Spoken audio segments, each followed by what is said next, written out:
Il n'y a pas de traducteur. Ok, c'est bon. Il n'est pas encore là. Alors, je crois que nous comprenons tous français, n'est-ce pas? Ok. Parce que s'il y a quelqu'un qui ne reçoit pas le message, alors ce ne serait pas quand même bien. Alors, je disais que je suis le frère Joël Wilfried Ndeye. Et je remercie le révérend pasteur Paul pour ce privilège qu'il m'accorde de me tenir devant vous ce soir. Je me sens beaucoup petit. C'est un ancien. Je suis un jeune dans le ministère. Je prêche le message de l'heure depuis 2016. Et c'est depuis 2018 que j'ai été ordonné au ministère. Je suis marié, comme vous pouvez le remarquer, et père de 5 enfants.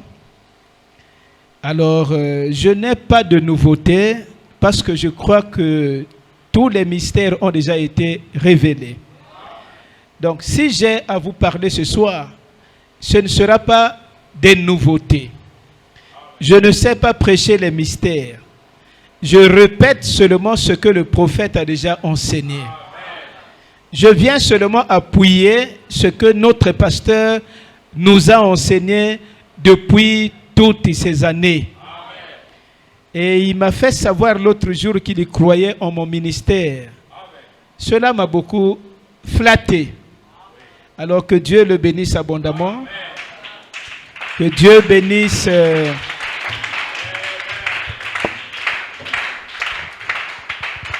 Merci beaucoup. Que Dieu bénisse sa famille. Je crois qu'elle est ici. Et que Dieu bénisse cette assemblée, la Rédemption Tabernacle. Alors, j'ai communié avec vous le dimanche matin. Alors seulement, j'ai presque achevé tout le service, mais vers la fin, il fallait que je quitte pour rentrer à la maison. J'ai beaucoup aimé le message du pasteur. Il avait prêché sur naître dans un ministère. Oh, c'était une grande bénédiction, n'est-ce pas? Alors, je salue tout l'auditoire visible comme invisible, parce que je vois la caméra qui me filme ici. Et vous qui êtes venus peut-être pour la première fois, que Dieu vous bénisse. Sentez-vous à l'aise dans cette maison. Et Dieu m'a permis d'accrocher quand même quelques frères qui sont là avec moi. Et parce que c'est un devoir pour moi, je n'aime jamais aller dans la maison de Dieu seul. Non. Quand je vais adorer n'importe où, je prie toujours que Dieu m'aide à accrocher avec moi une personne, sinon beaucoup de personnes. C'est ça le problème. Le chrétien ne doit pas aller adorer seul. Le ciel est tellement vaste que toi seul, tu ne peux pas le remplir. Alors, ne soyez pas égoïste avec les choses de Dieu. Si le dernier élu ou la dernière était déjà entré, nous aurions déjà quitté cette terre. Alors, on va courir après le temps. Il fait chaud. Comme nous sommes debout, prenons nos Bibles. Dans le livre des Proverbes, le chapitre 30, on va lire 2 versets, 18 et 19. Je crois que vous y êtes. Proverbes 30, 18 à 19. Je fais la lecture. Il y a 3 choses qui sont au-dessus de ma portée, même 4 que je ne puis comprendre. La trace de l'aigle dans les cieux, la trace du serpent sur le rocher, la trace du navire au milieu de la mer et la trace de l'homme chez la jeune fille. Amen. Prions le Seigneur. Aimable Jésus-Christ, le Seigneur et Sauveur Tout-Puissant, devant lequel les mortels que nous sommes, nous nous tenons ce soir. Nous voulons simplement t'appeler sur la scène parce que sans toi, ce rassemblement est vain. Bénis nos faibles efforts qui nous ont amenés jusqu'en cet endroit. Écarte l'homme du chemin comme le frère a prié tout à l'heure. Ouvre l'entendement spirituel de tes enfants afin que ce que tu as prévu pour nous puisse parvenir à notre homme intérieur. Bénis ce rassemblement, cette assemblée. Bénis notre pasteur Paul ainsi que sa famille. Bénis tous les officiants qui travaillent autour de lui, Seigneur, comme les électrons autour d'un noyau. Que le Saint-Esprit soit l'hôte de cette réunion. Tu connais nos problèmes qui sont cachés dans nos cœurs, mais tu es celui qui sonde les cœurs et les reins. Viens simplement nous visiter au travers de l'effusion du Saint-Esprit, afin qu'à la fin de la réunion, chacun soit capable de parler comme les disciples qui revenaient sur le chemin d'Emmaüs. Nos cœurs ne brûlaient-ils pas au-dedans de nous, alors qu'il nous révélait sa divine parole. Bénis la lecture de la parole que nous venons de faire. Viens nous en donner le contexte, Seigneur. Accorde-nous simplement d'entrer dans ta présence au nom de Jésus-Christ. Amen. Merci, veuillez vous asseoir.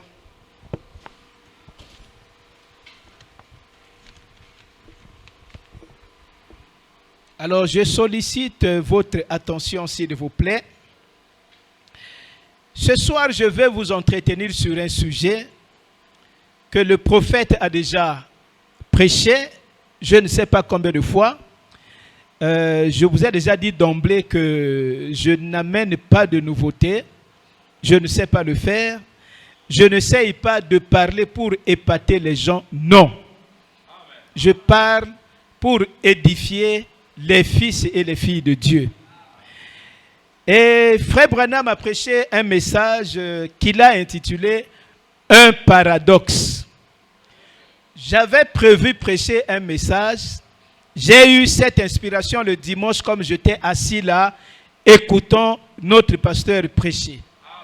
Il y a quelque chose qui avait été dit, qui avait sonné très fort au-dedans de moi. Je suis parti avec ça. J'ai dit, mais comment est-ce possible dans une assemblée comme la Rédemption Tabernacle? Alors, je ne vais pas anticiper l'esprit. J'ai été conduit à prendre un autre sujet. Et si Dieu ne me change pas d'avis, j'y reviendrai le dimanche matin. Et parce que là, je crois que tout le monde sera quand même là. D'accord? Vous prierez pour moi, n'est-ce pas? Alors, qu'est-ce qu'un paradoxe? Ce soir, nous parlons sur un paradoxe. Un paradoxe, c'est quelque chose d'incroyable, mais vrai. C'est quelque chose que personne ne peut expliquer. La Bible dit que ce monde en soi est un paradoxe, n'est-ce pas? Voilà pourquoi personne ne peut expliquer comment ce monde est venu à l'existence. Job l'Ancien, Dieu lui a posé la question. Il dit, quand je plaçais les fondements de la terre, est-ce que toi tu étais avec moi? Job n'a pas eu de réponse. Pourquoi? Parce que la question là était un paradoxe pour l'ancien Job. Qui peut retrouver la trace de l'aigle là-bas dans les cieux? Comme nous sommes là, l'aigle va se mettre à voler là-bas dans les cieux. Il va passer sur nos têtes. Mais après son passage, est-ce que quelqu'un sera capable de nous dire les traces de l'aigle là-bas au ciel? Quelqu'un est-il capable ici? Est-ce que vous prêchez avec moi? La trace du navire ou d'un bateau dans l'océan. Le fleuve Congo est là. Un bateau passe dans le fleuve Congo. 1 heure du temps après, est-ce qu'il y a quelqu'un qui est capable de nous montrer les traces de ce navire-là dans l'eau? Non, monsieur. Un serpent qui passe sur un rocher, une grosse pierre, laisse-t-il des traces sur ce rocher? Non, monsieur. Un jeune homme ou un vieil homme qui passe sur une jeune fille, 1 semaine après, des heures après, Est-ce que quelqu'un peut retrouver la trace de cet homme sur la jeune fille? Non, monsieur. Pourquoi? Parce que ce sont des paradoxes. Et notre Dieu, c'est un Dieu de paradoxes. Est-ce que quelqu'un connaît le chemin de la pluie?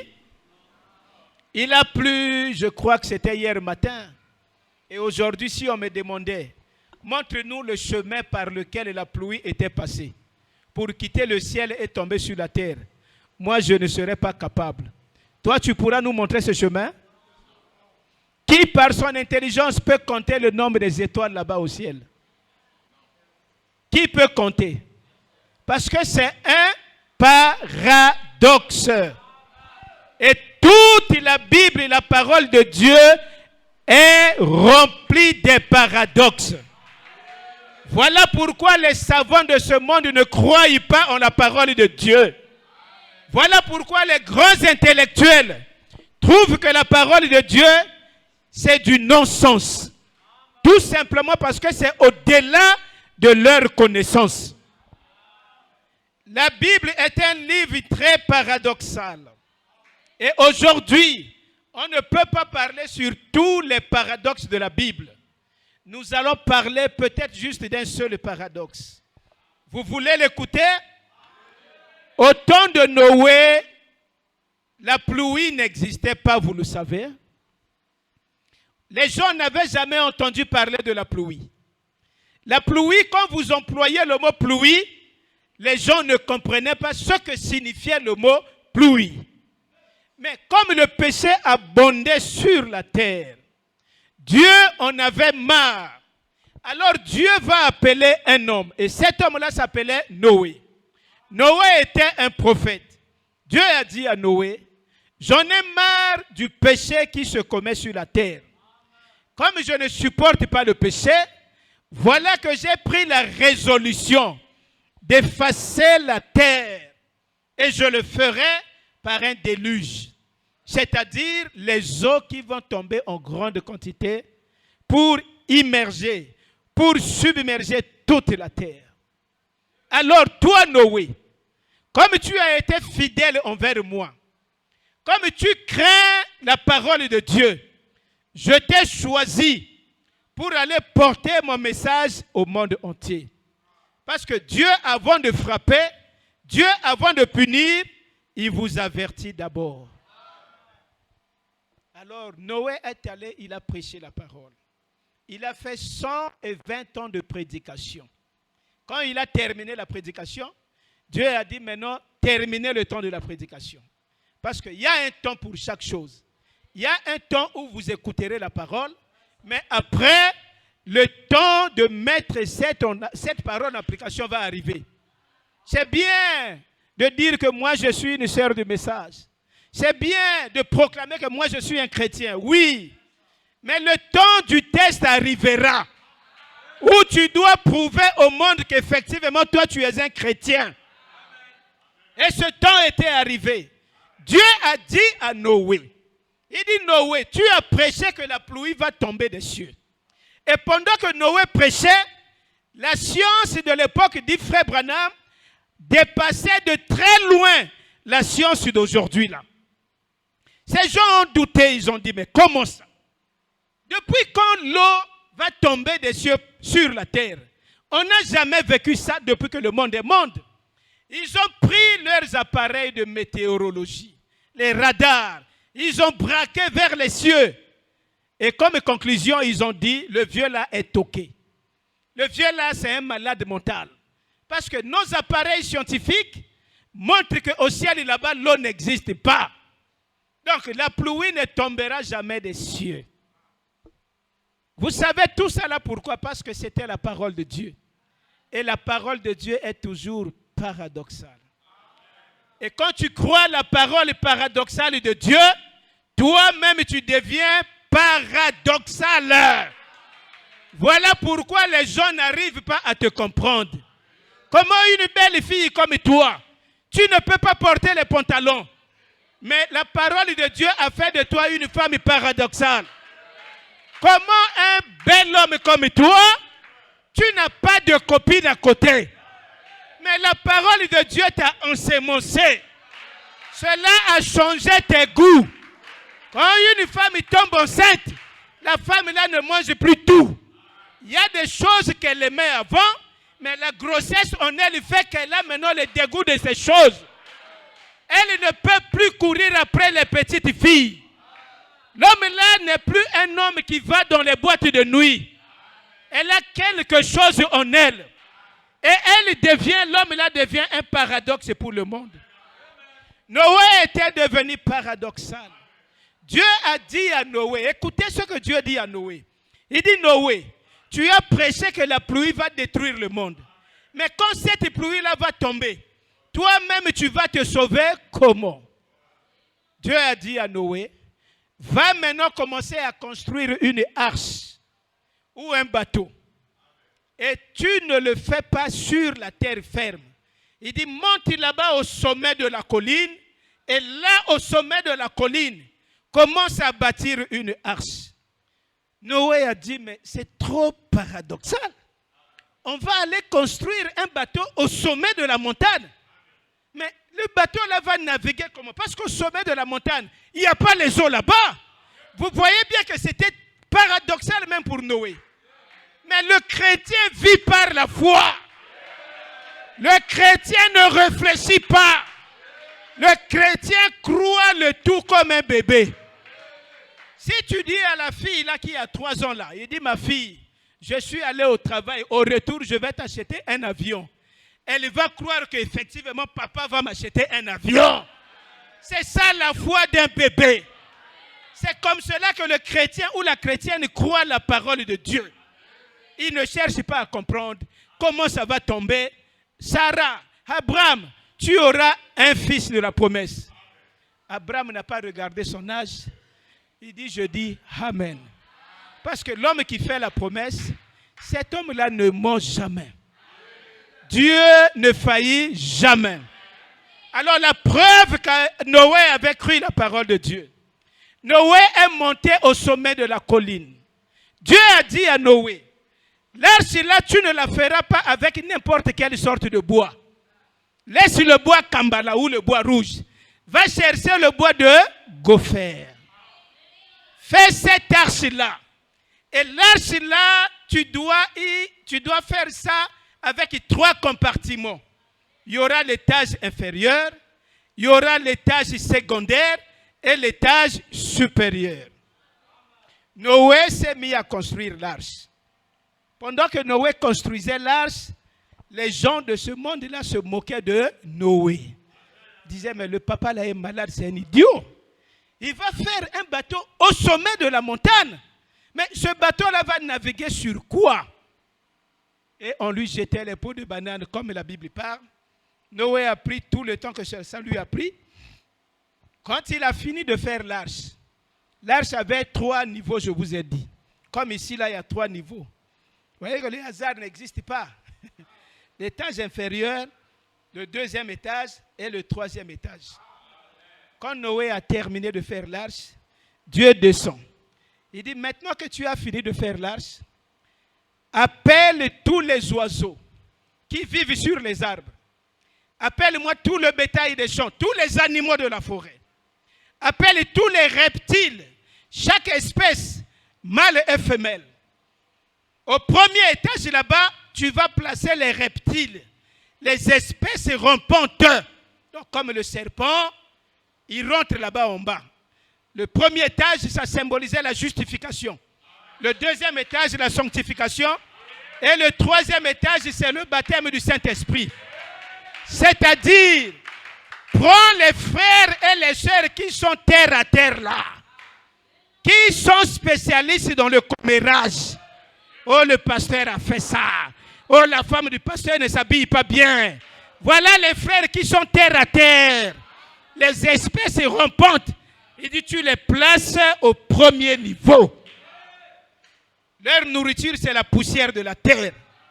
Au 2e étage, tu prends maintenant les animaux. Tu les mets là, l'éléphant. Tu prends le lion, la lionne. Tu les places là. Maintenant, au 3e étage, là où il y a le Saint-Esprit, il dit, toi-même Noé, parce que tu es un aigle. L'aigle est fait pour les lieux élevés en Jésus-Christ. Alors toi-même, hein, tu montes là-bas. Il dit là, au niveau du 3e étage en haut, tu ouvres une fenêtre. Parce que les 2 étages inférieurs là-bas, il n'y a pas de fenêtre. La lumière ne pénètre pas. Toi, tu es un aigle. Tu vis dans les hauteurs. La lumière vient de là-bas. Quand tu vas ouvrir la fenêtre là, c'est par là que la lumière du temps du soir va pénétrer. Et cela fait que tu vas vivre dans la lumière. Noé s'est posé une question. Il a dit, mais Seigneur, depuis que tu as commencé à me parler, tu me dis des choses qui dépassent ma compréhension. Tu m'envoies sur la colline faire une arche. Mais je me suis demandé, le bateau là, va-t-il naviguer comment? Mais comme je suis un croyant, j'ai obéi. Bon, l'arche est finie. Maintenant, tu me demandes d'appeler les oiseaux, d'appeler les animaux de la forêt et les amener à entrer dans le bateau. Il dit, avec quelle force je vais arriver à soulever un éléphant pour l'amener dans l'arche? Moi, je suis ici dans le monde. Le lion, l'éléphant, la girafe, ils sont là-bas, loin de la civilisation, dans la forêt.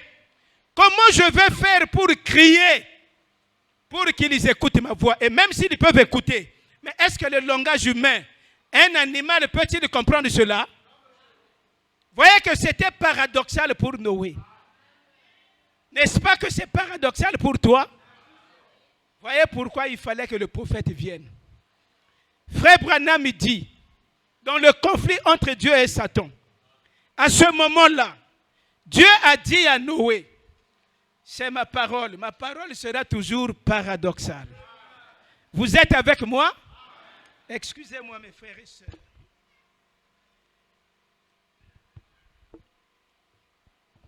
Dieu a dit à Noé, mets-toi là. Il dit, crie 4 voire 5 fois. Crie seulement, Alléluia!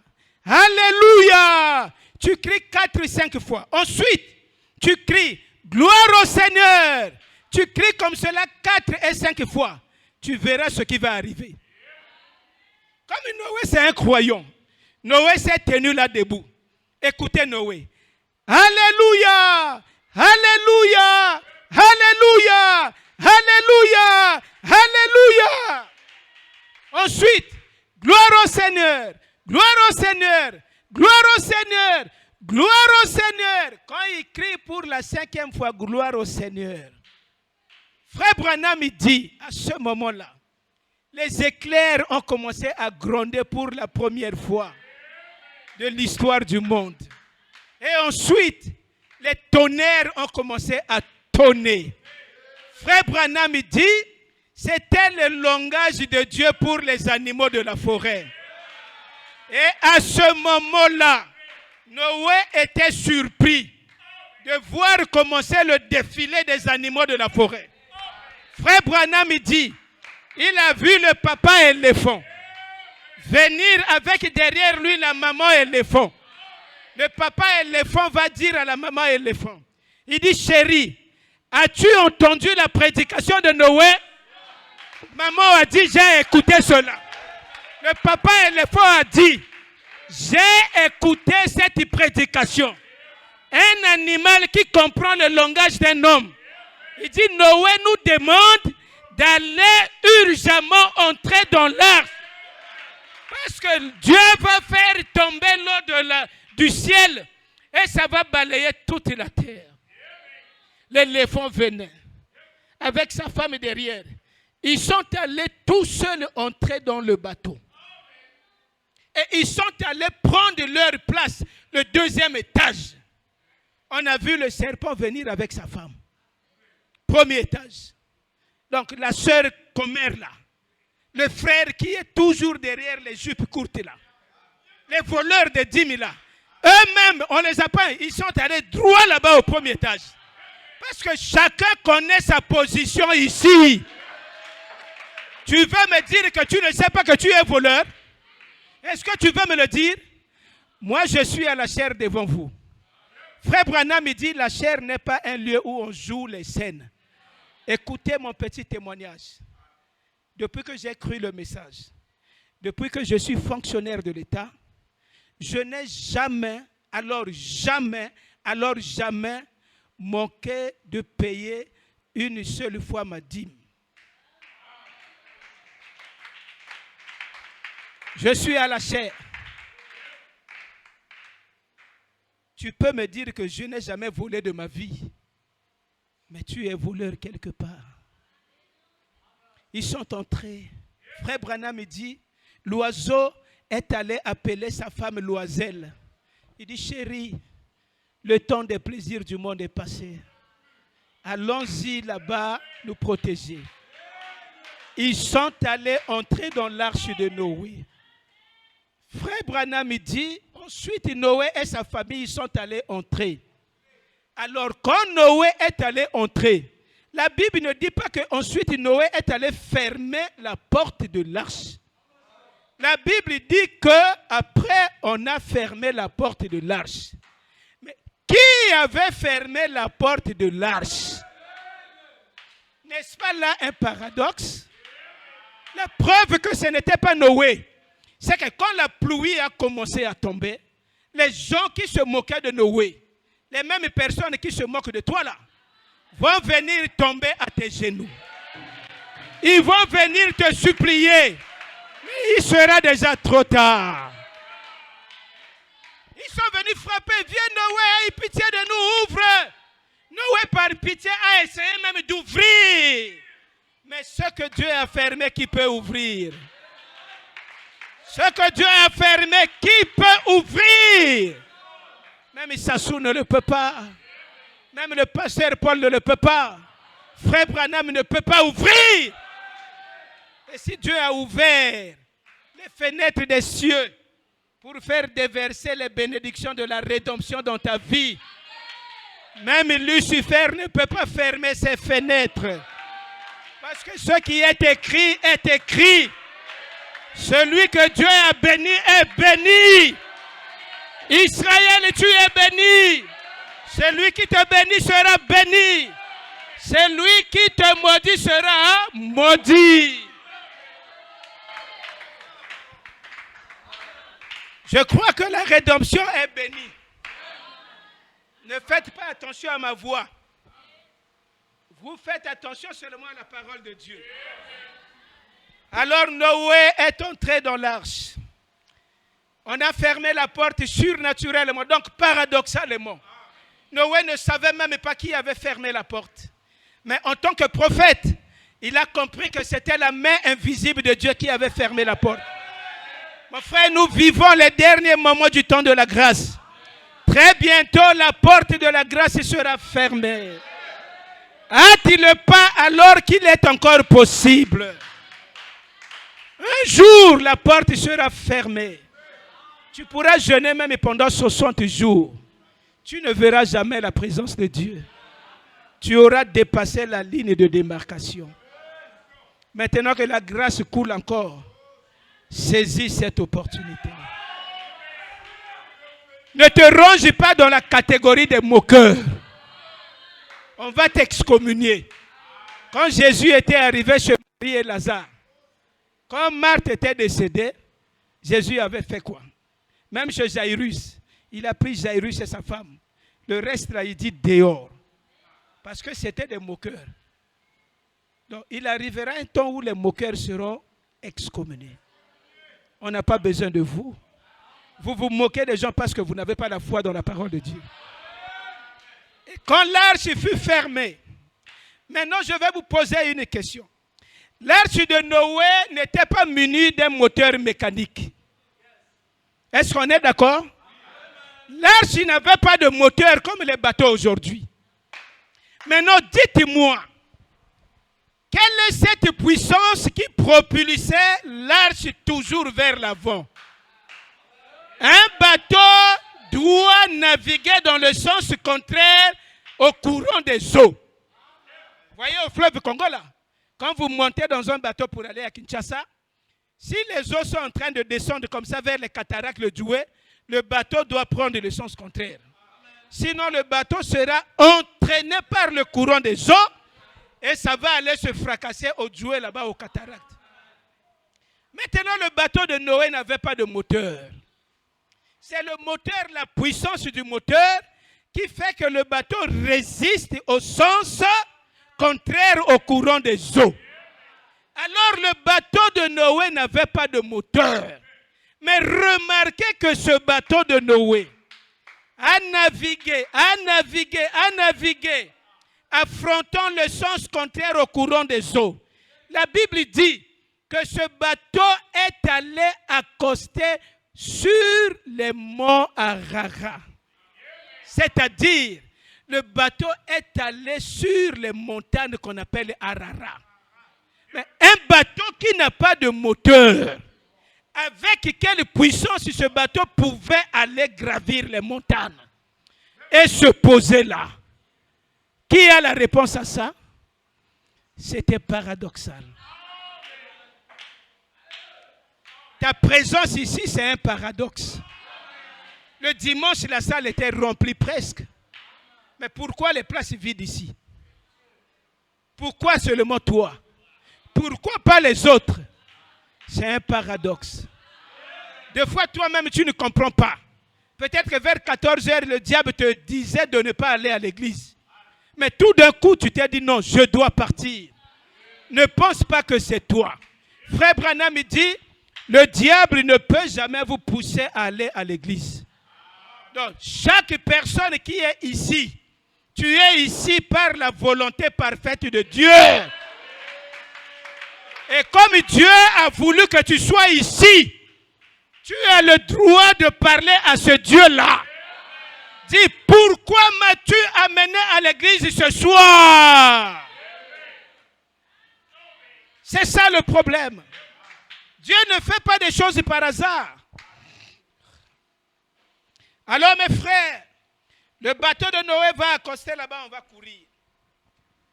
Mon frère, ma soeur, avec Dieu, l'impossible peut devenir possible.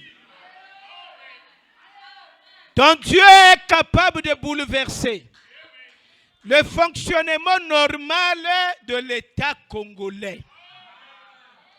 Dieu est capable d'aller troubler le sommeil du président Sassou. Juste pour l'amener à signer ton dossier. Est-ce que tu le crois? Notre Dieu, c'est un Dieu de paradoxe. Une fois, frère Branham était dans un avion. À Memphis, là-bas, il y avait une femme noire comme toi et moi, dont l'enfant se mourait de la gonocoxie. Le garçon menait une sale vie. Il a contracté la maladie. Il se mourait. La femme là était chrétienne. Elle a dit, même si mon fils a mené une sale vie, mais moi je suis une chrétienne. Je n'accepte pas que mon fils il meure païen. Où est le Dieu d'Élie? Elle a prié pendant toute la nuit. Dieu lui a dit, reste calme. Je vais t'envoyer ton Élie. Et pendant que l'avion passait là-bas, Élie était là. Le grand Jéhovah Jireh. Il a occasionné une panne sèche. Le pilote était obligé de faire un atterrissage forcé. Élie ne savait même pas pourquoi. Dieu conduit ses serviteurs. Ton Dieu est capable de le faire. Dieu est capable de faire les grandes choses. Est-ce que tu as un problème difficile ce soir? Le frère Branham dit, Dieu donne les grandes choses à ceux qui demandent beaucoup. Et Dieu donne les petites choses à ceux qui demandent seulement un peu. Frère Branham dit, c'est plus facile. Frère Branham dit, écoutez-moi. Il dit, c'est facile de demander les grandes choses ou les petites choses. Mais c'est difficile de les avoir. Il dit, mais pourtant, c'est difficile de demander une grande chose. Mais c'est facile de l'avoir. C'est ce que frère Branham a dit. Si tu crois que ton Dieu c'est un Dieu de paradoxe, laisse les petites choses. Laisse les petites choses. Sois prêt à demander une grande bénédiction. Une fois, frère Branham était dans la ligne de prière. Les gens passaient, ça passait, ça passait. Une femme arrive dans la ligne de prière. Elle n'a même pas dit sa requête à frère Branham. Dès que son tour est arrivé, frère Branham lui a dit, Madame, tu peux retourner. L'année prochaine, à la même époque, je te dis, toi tu as un problème de maternité. Est-ce que tu as besoin d'un enfant? Les sœurs me regardent. Frère, tu as besoin d'un enfant? Frère Branham dit à cette femme-là, il dit, tu peux repartir. Elle n'a même pas prié pour lui. Il dit, l'année prochaine, à la même époque, écoute-moi très bien, tu vas accoucher un bébé de sexe masculin. Et c'était ça la requête que la sœur voulait dire à frère Branham. Frère Branham ajoute, il dit, quand le bébé là sera né, quand on va le mettre sur la balance, il va peser 3 kg 800. Oh, quel Dieu de paradoxe! Frère, même ici j'étais païen, quand je vois une telle déclaration s'accomplir, frère, je vais abandonner le paganisme. Une année après, frère Branham était à la gare dans la même ville. Elle voit une femme approcher avec un bébé. Le frère Branham avait déjà oublié la femme. Il dit, pasteur, mais est-ce que tu te rappelles de moi? Il dit, non, ma soeur. Il dit, tu te rappelles l'année passée à la même époque, là où tu prêchais à la rédemption tabernacle, à la ligne de prière, tu avais dit ça à une sœur. Et c'était moi la sœur en question. Et c'est ça, il dit, oui, c'est ça le bébé. Tu avais même dit qu'à sa naissance, le bébé là va peser 3 kg 800. Frère Branham me dit, c'est ce qui est arrivé. La sœur a dit, je ne parle pas. Elle a ouvert le sac. Elle a fait sortir le carnet de pesée de bébé. Quand on a regardé le poids à la naissance, c'était ni plus ni moins 3 kg 800. Dieu, c'est un Dieu de paradoxe. Frère, une fois, frère Branham a pris sa femme et les enfants. Ils sont allés manger dans un restaurant comme la Mandarine. Dans le restaurant, il y avait 2 gendarmes qui mangeaient à côté et d'autres clients civils. Pendant que ça mangeait là-bas, il y a eu un bruit très fort là dehors. Les gens ont paniqué dans le restaurant. Frère Branham était calme. Tout le monde s'agit. Dehors, il y avait du bruit. Les gendarmes qui étaient là sont sortis, ils ont abandonné la nourriture. Ils sont allés voir, mais qu'est-ce qui se passe? Tout le monde sortait. La sœur met d'un regard son mari, dit, mais tout le monde sort, mais toi, nous sommes ici avec les enfants. Ça ne te préoccupe pas? Vous savez ce que frère Branham lui dit? Frère Branham me dit, chérie, calme-toi. Tu sais quoi? À environ 50 mètres de ce restaurant, il y a un enfant qui jouait sur la branche d'un manguier. Il a glissé, il est tombé. Heureusement que la grâce de Dieu était avec lui, sinon il allait se fracasser la jambe. Voilà pourquoi les gens se sont mis à crier. Eux, ils étaient au restaurant, fermés. La femme a dit, comment ça? Il dit donc, il n'y a rien de grave qui est arrivé à ce bébé. Donc voilà pourquoi je ne me suis pas agité. Et quelques minutes après, les gens qui étaient sortis revenaient maintenant dans le restaurant. La sœur Meda écoute les gendarmes se parler. Ah, le petit là a eu la chance, mais il est mal tombé de l'arbre. Mais il allait se casser le pied. Mais vraiment, il a la chance. Frère, c'est un Dieu de paradoxe. Frère, c'est un Dieu de paradoxe. Tu ne sers pas un Dieu mort. Ton Dieu, c'est un Dieu paradoxal. Ton Dieu, c'est un Dieu qui vit. Il est toujours présent. Quel que soit le problème qui t'a suivi ici, Jésus-Christ est parmi nous. Le Dieu du pasteur Paul est toujours omniprésent. Frère Branham était allé prêcher dans une église. Je vais atterrir là parce que l'heure m'appelle. Il a fini la prédication. Quand il sortait pour partir, Il a entendu quelqu'un l'appeler. Pitié, pitié. Le Saint-Esprit lui a fait faire demi-tour. Quand il est arrivé tout près de ce monsieur, la femme de ce papa a dit à son mari, chérie, tu as tellement crié, le pasteur est là. Le papa là était aveugle depuis 10 ans de cela. Il a dit, c'est vrai? La femme a dit, il est là. Le papa a levé ses mains, il a posé sur le frère Branham. Il dit, monsieur, est-ce vous le pasteur Branham? Frère Branham a dit, oui, c'est moi. Le papa a dit, monsieur, est-ce que c'est vraiment vous le pasteur Branham? Il dit, c'est moi. Frère Branham lui a posé la question que Jésus veut te poser ce soir, alors que nous nous apprêtons à terminer. Frère Branham a dit, qu'est-ce que tu désires maintenant? Jésus te pose la question ce soir. Toi, tu veux savoir pourquoi t'a-t-il amené ici.